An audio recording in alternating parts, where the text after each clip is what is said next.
Welcome to episode 161 of the Ben Briggs podcast. I am Ben Briggs. It's Tuesday, people.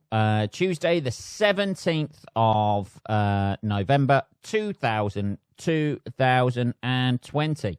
And I hope you're all doing all right out there, people. Fucking hell, man. I don't know if I mentioned this on the last podcast. I have fucking started my Christmas shopping already. I know. There's those, the traditional route of the man of hunting round, the cliche of hunting round on Christmas Eve, looking for bargains or not putting any thought into it. I'm a changed man, people. I'm a changed man. I am not like those other alpha males going around just getting some fucking de-icer for their wife, girlfriend, significant other, whatever they class themselves as these days. I fucking started my Christmas shopping already, man, and I am loving the organisation that I seem to be adopting lately. Hey, I'm a new person. I'm trying to be a better person anyway. That's the thing, people. That's the main crux of my argument at the moment. That's the point I'm trying to make out there, people. It's fucking hard. It's fucking hard to try and be a better person. But that's what I'm doing. I'm trying to be nicer to people, trying to give people more time.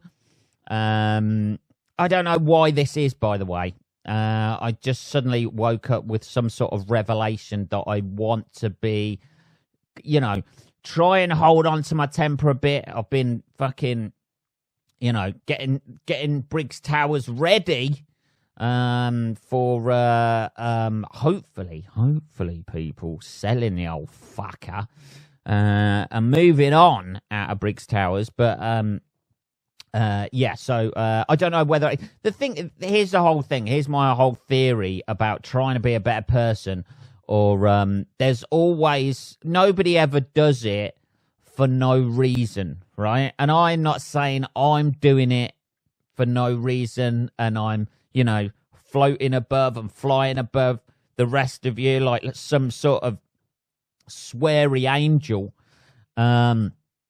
But I am, because there's always, even religions, when you look at religion and shit like that, people are religious, they do charitable things and all of that, they be nice to people, be Christian to people, although in my opinion, people trying to be Christian are the fucking worst. They're the most judgmental fucking cunts out there. Jesus, having done gigs in front of, in my early days, when I would get booked and there'd be like a fucking Christian group in the room or something like that for these,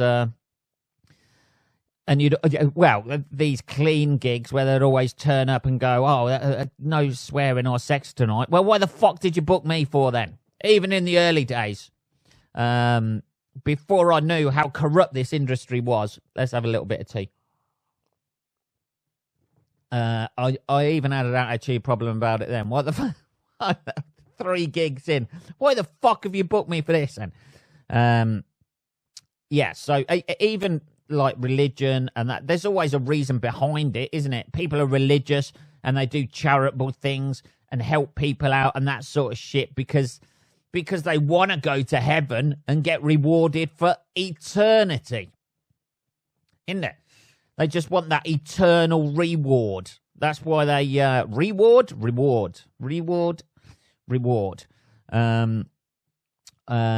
what they want, isn't it? They want that eternal reward so that they can like live for eternity. Oh, I'll make this small sacrifice now. Read all this bullshit stories in this fucking book, believe them, and then I'll get rewarded, baby. Obviously I'm looking at trying to be nice to people for a bit of fucking nice karma coming back my way, baby. It's the same thing, isn't it?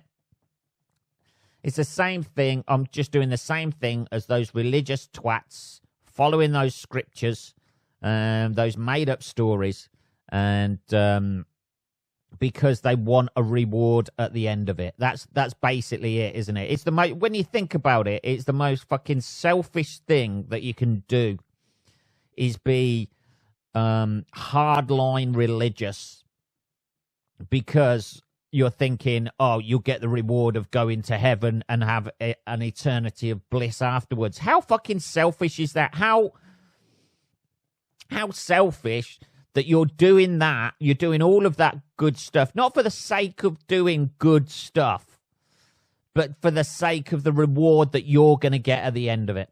I don't know. Anyway, bit of a religious front there, people. I'm trying, people. I'm just sick and tired of fucking losing my temper over shitty fucking little things. So I'm trying to calm down a bit. You know, just think out the situation, take myself away from the situation. But then, here's the thing that happens. If you're like that, if you're a little bit temperamental like myself, and you do that sort of thing, then you walk away, then you spend the rest of the fucking day going over what you should have said. So you might as well just fucking blow up in somebody's face, have that shit, deal with it, give them what for, give them a fucking bollocking for being cunts, and then walk away. And then you fucking, as soon as you walk away, you guilt trip yourself with it for the rest of the day anyway. So you either, if you don't do it, you think about what you should have said for the rest of the fucking day, and it ruins your day. And then if you do it, have a go at somebody, and then walk away from it, you spend the rest of the day thinking, oh, fuck. You know, it's a lose-lose situation. That's what I'm saying, people. But I'm trying. You know what I mean? I'm trying. Let's have a little bit of tea. I'm fucking... Even this is... Even talking about trying to calm down is winding me up. Let's have a bit of tea. Come on. It's just knowing what you want, I think. That's the thing. I'll tell you what, I did see something today. There's where I live in my Northampton area, in my little area of Northampton, where Briggs Towers is located. Obviously, like any location, I'm not a member of this, by the way, because I am not a member of anything.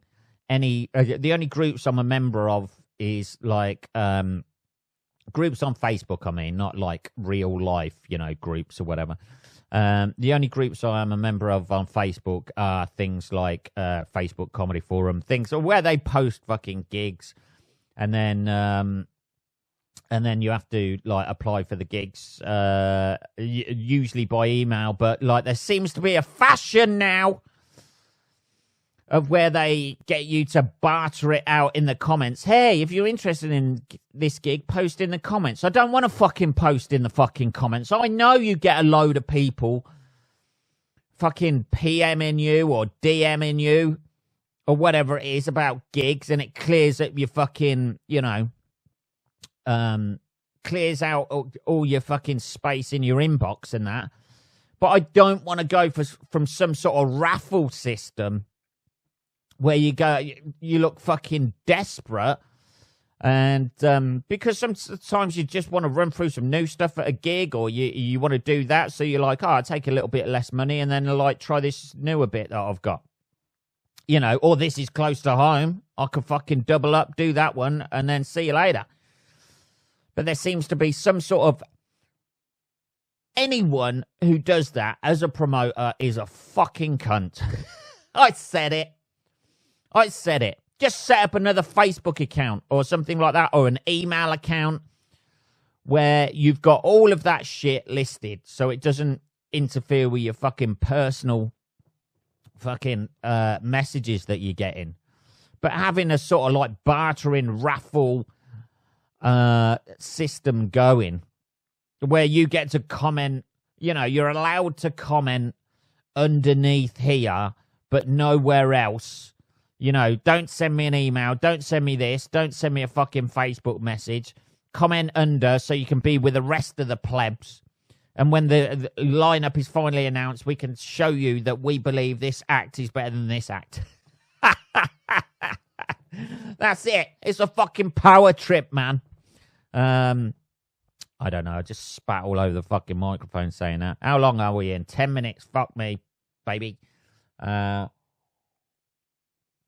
Anyway, the point I was trying to make was I am not a member of anything like community groups or area groups. There's a group area for this area where I live, right? But the only reason I knew about this is because something happened on the estate, and I was like, let's feed my curiosity about that. See if I can get a little bit of interesting information and possibly a 2-minute conversation out of this with somebody who I vaguely know in the area. Making friends, people. I'm trying to be a better person. That's what I mean. But there was originally a community group for this area where everybody, joined or whatever. Not me. I think my neighbours joined and stuff like that. They keep me informed, basically, of the shit that goes on in the neighbourhood, in the hood. But now there is a breakaway group, which is the same name as this area, but just with in front of it, breakaway free speech group. Because apparently the original group was getting moderators. People were posting shit up there or arguing. You know what Facebook groups are like. They all start off, don't they? Hey, we're going to keep you informed of shit. What's going on in your area? And then the next minute it just descends into fucking people arguing. Because that's what Facebook's for, isn't it? It has it's divide and conquer, isn't it? That's what it is. I've said this before. It was originally meant to bring people together. Hey, I knew you from years ago. Hey, you fancy hanging out? Hey, let's hook up for a drink. Or, hey, girl from school, how you doing? That sort of thing. That's what it was used for originally, weren't it? And then it became, hey, look at all the great stuff I'm doing. I'm doing loads of great stuff. And look at my dinner tonight. That's what it became. And then it was, hey, this is what I believe in. And then people were like, well, I don't really believe in that. And then now it's just a fucking, it's a fucking argue fest, isn't it? That's all it is.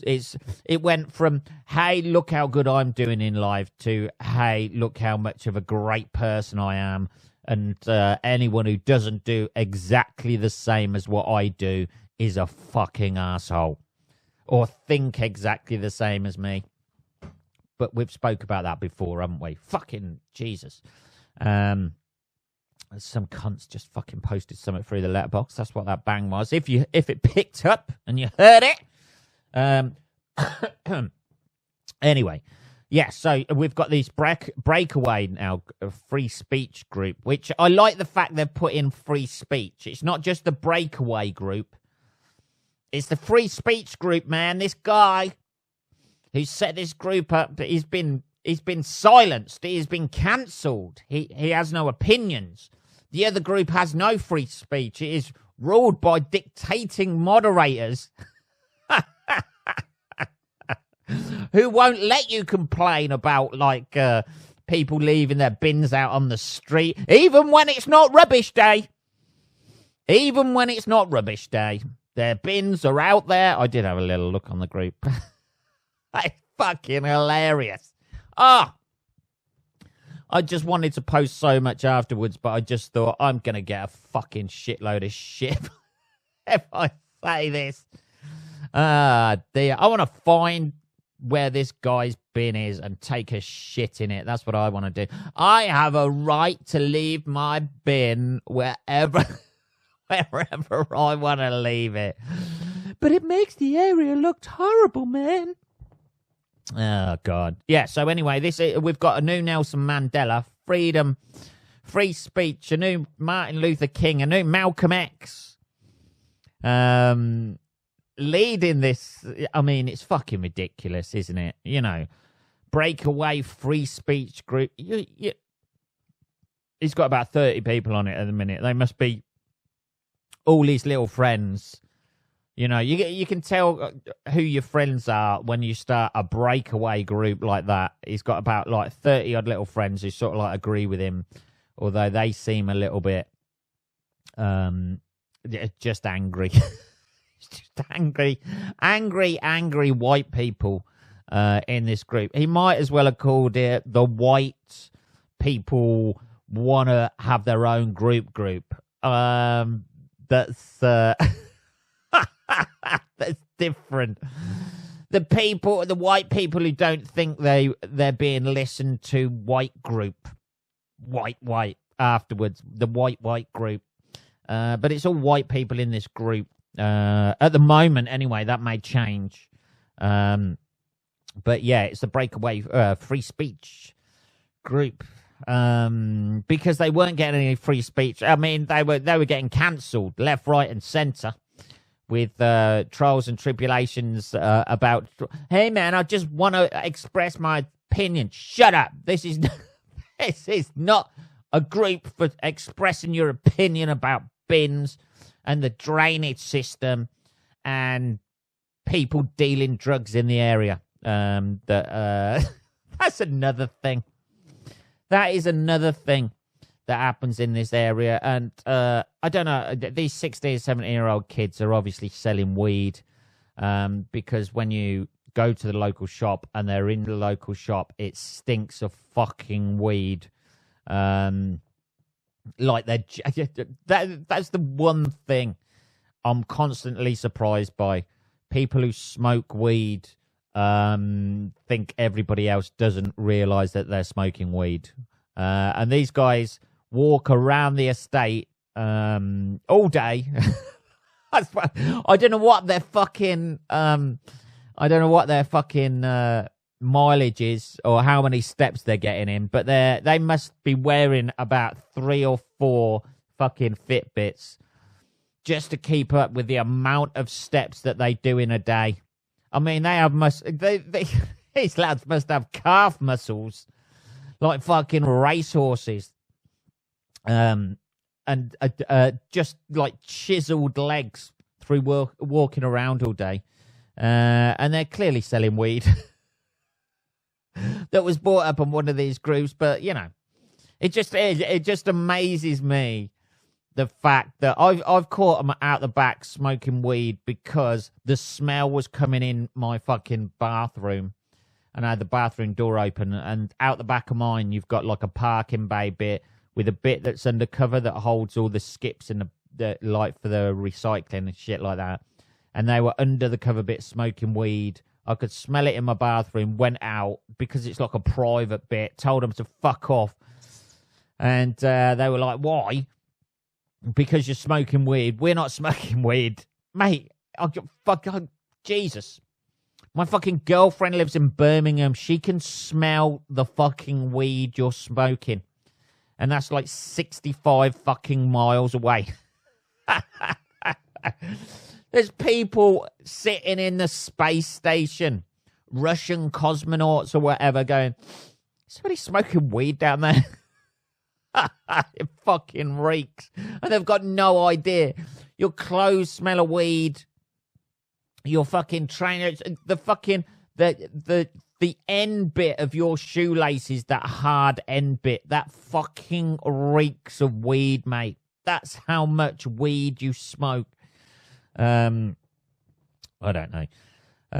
Anyway, so we got a breakaway group. That's the point I'm trying to make. This is what always happens, isn't it?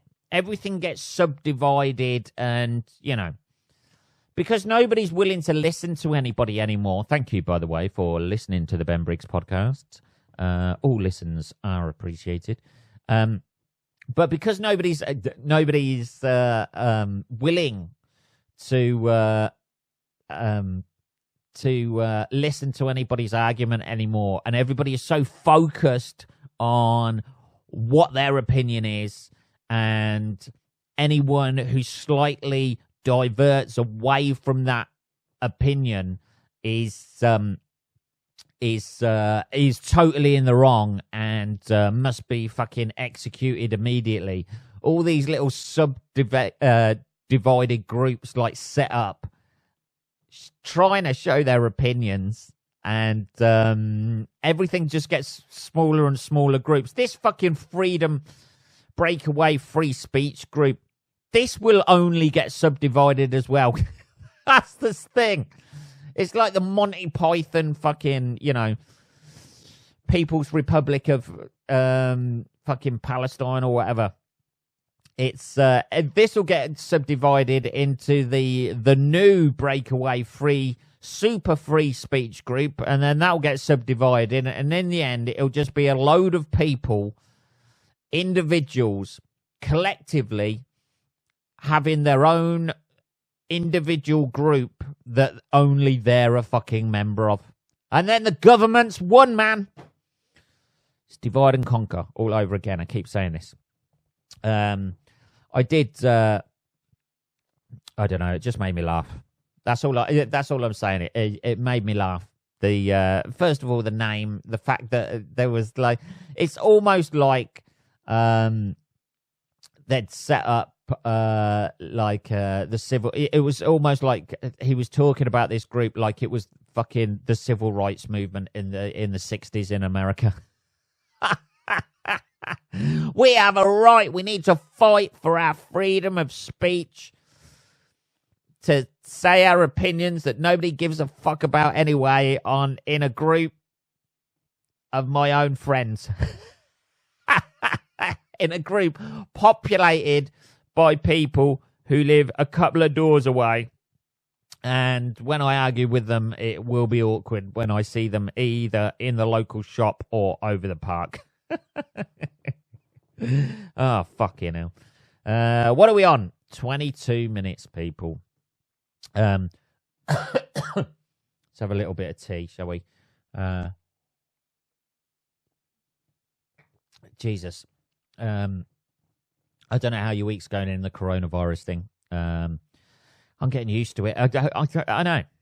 I'm getting used to just staying in and doing nothing. And I am loving it. I stayed up the other night, right? I stayed up the other night and till about like 2-3 in the morning, something like that. And I was fucking knackered when I woke up. I think I woke up about 10 o'clock in the morning and I was fucked. Only because you get out of practice. And I was like, how the fuck am I going to stay up till 2-3 in the morning when I'm doing gigs? I'm out of, you know what I mean? I'm out of practice because you sort of, sorry, something just popped up on my laptop there saying your battery is draining too fast. Shut up. It's on 53%. Jesus. I get fucking nagged by my laptop now. Ugh. Talking about having a lack of energy. Hey? Couldn't time that any better. Well done. Nice punchline, laptop. Even my fucking laptop's trying to be a stand-up these days. Yeah, so I have no idea how I am so out of practice of staying up late. I have no idea how I am going to be, driving to gigs, staying late, doing the gig, driving 2-3 hours on the way home. I'm going to be fucking swerving off into the Central Reservation or just like taking a fucking Smokey and the Bandit fucking jump, like up some sort of hilly bank or something off the side of the motorway. I'm gonna have to be one of these people who sleeps in the services. Where you can only get 2 fucking hours, by the way. I've done that before. Slept for 3 hours and then got a fucking parking fucking violation for staying too long in the fucking services. You know. I don't know, people. I tell you what, talking about stand-up, though, let's talk about this. I did see and thoroughly recommend, if you have even the slightest interest in stand-up comedy and where it all came from, and one of the almost meccas of the stand-up comedy world. I watched and I watched every single fucking part of this as well. The Comedy Store documentary about the Comedy Store in Los Angeles, question mark? Yeah, I think it's Los Angeles. Not the one in London that clearly copied the original one in Los Angeles. But it sort of like takes a history of where the comedy store originated from, and then the owner, Mitzi Shore, and then the first original acts go in there like Richard Pryor and George Carlin, and then takes it all the way through till like through the boom years in the 80s when it dipped a little bit, sort of like 90s, early 2000s, and now now it's come back. And the interesting thing they did with like just a kind of like profiling comics as well as like profiling the actual venue itself, and showing you what comics have gone through and who was there when it sort of like dipped and who was there when it's come back, sort of. And obviously the Joe Rogan controversy when he called out Carlos Mencia for stealing jokes, baby, which is obviously something you cannot do as a stand-up comedian. Hey man, it's parallel thinking. Is it though? Is it parallel thinking after you watch me do that bit? That's what you think sometimes. Or you see somebody who you've gigged with, and then they you've got a new bit, and then mysteriously, or a couple of weeks later, they've got a little bit that's a little bit the same, but they've changed little bits in there. Fucking hell.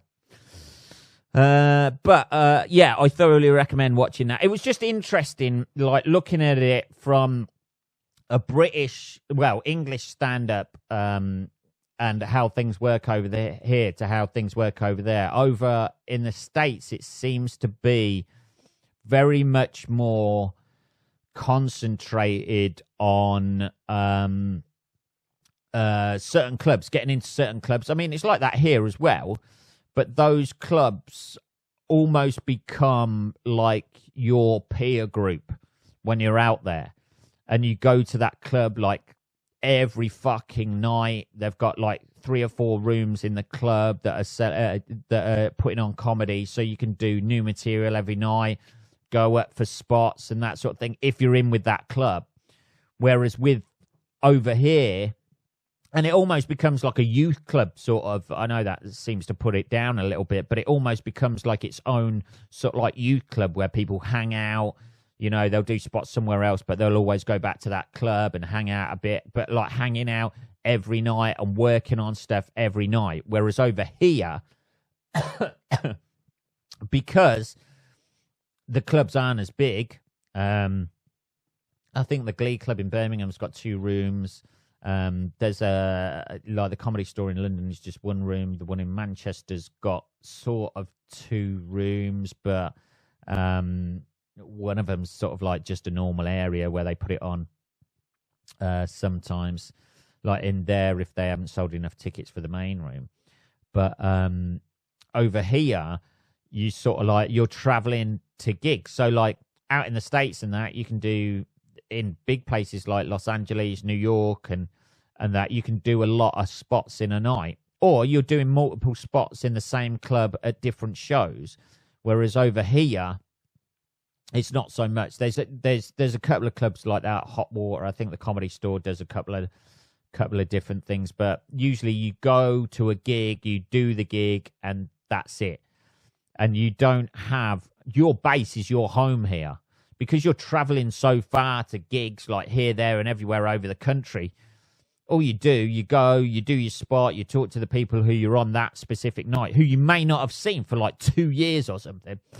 And then you travel home. That's it. You do your spot. You don't fucking hang around. I don't anyway. I never get a fucking hotel in a after a gig because I just want to fucking get home. And because I'm centrally based in the country, the worst I have to travel is like about 3 hours, I think, to places, and I can get to most places within 3 hours. So like, you go, you do your spot, and then you fuck off. I never stay behind. I mean, like, new material nights are a little bit different, like around Birmingham and that. You can hang around, have a drink afterwards and stuff like that. Or spots if it's close to home, but most things are not close to home.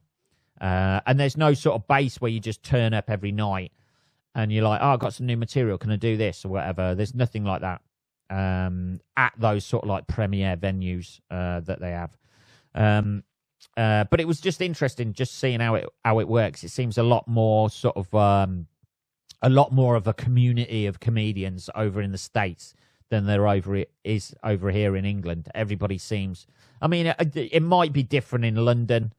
I know the open spot scene and that sort of thing is a little bit different in London, where people could go sort of like from spot to spot and that sort of thing and hang around out afterwards and stuff like that because they can just get the tube home. But everywhere else, man, is just you're on your own, baby. Get out there on your own. Go on, you fucking. Anyway, what are we on? Anyway, I would thoroughly recommend watching that. It was really, really fucking interesting, and not just from a stand-up perspective, just on a sort of like the nature of how things ebb and flow, become popular and then die down and then become popular again. It's really interesting. 31 minutes, baby. That was episode 161 of the Ben Briggs podcast. If you have any questions, trials, tribulations, whatever, you can message me at podcast at benbriggs.co.uk. I will be back on Saturday, motherfuckers. Have a good rest of your week. I shall speak to you then. Take care.